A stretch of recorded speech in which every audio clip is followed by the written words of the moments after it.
The New York Knicks just got wild news. Let's talk about it. My name's Paul. This is Big Apple Sports. Tune in every day for the latest Knicks news, insights, and analysis. If you're a fan of the Knicks, this is the channel for you, so don't miss out.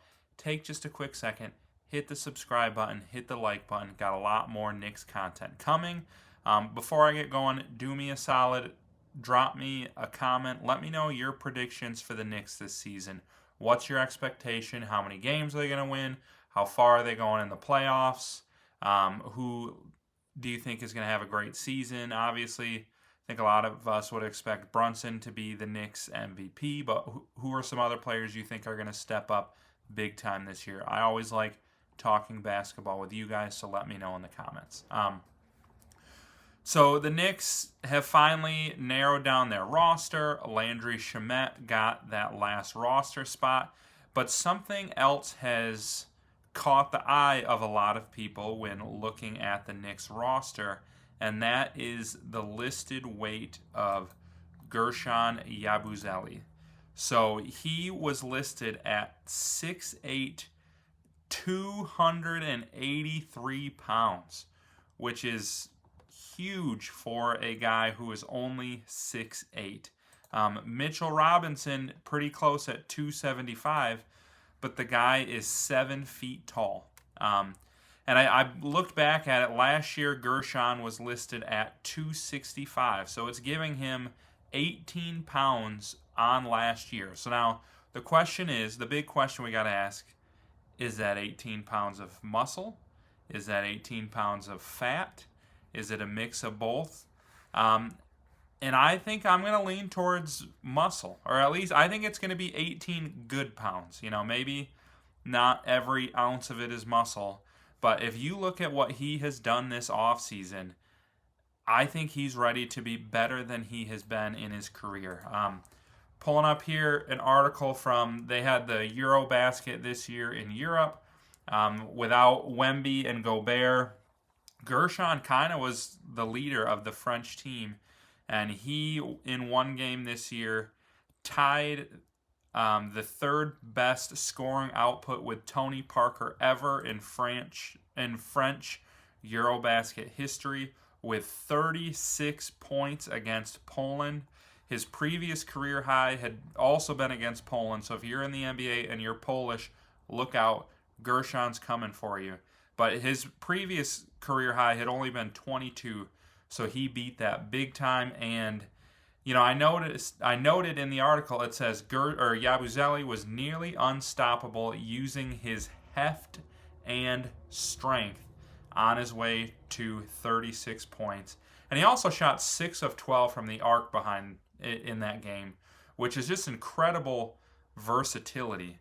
And I think that's kind of a theme that we're seeing with Gershon as people preview the season and look at what he's doing in the preseason and in the Eurobasket. Like, the dude can hit threes like a guard, but he is 283 pounds listed right now. Like, that's just a combination of physicality and versatility that few people in the NBA can match. And I think it's going to be big time for the Knicks this year. He's been playing a little center in the preseason and honestly has not looked great at center. I would prefer to see him at power forward. Like I said, it doesn't matter how big you are. If you're 6'7", 6'8", and you're trying to guard the Wembys of the world at 7'6", it's just not going to go well for you.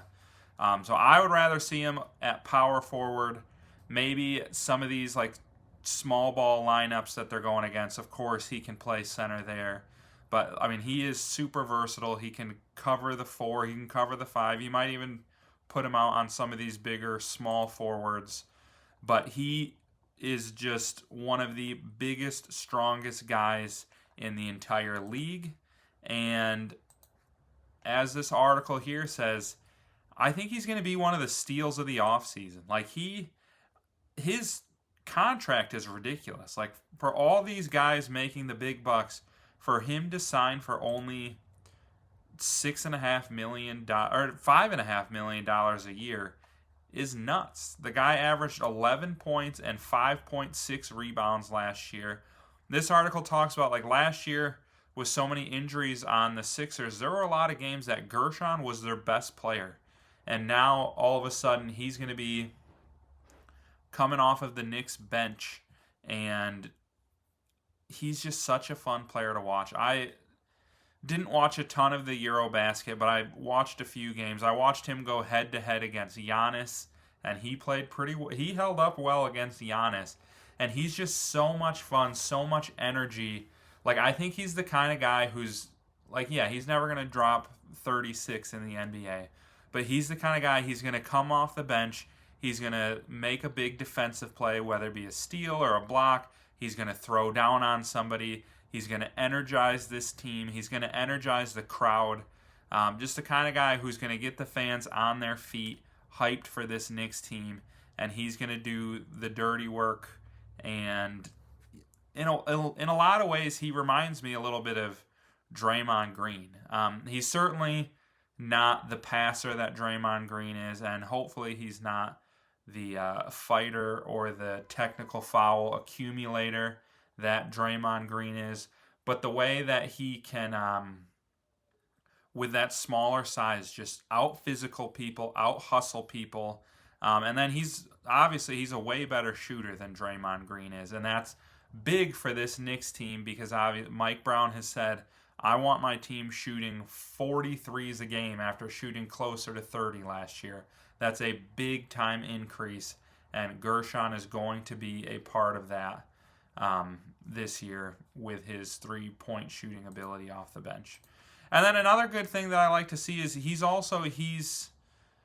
already a leader on the team, and he's no stranger to being a leader. Like I said, on the French team this summer, he was their leader.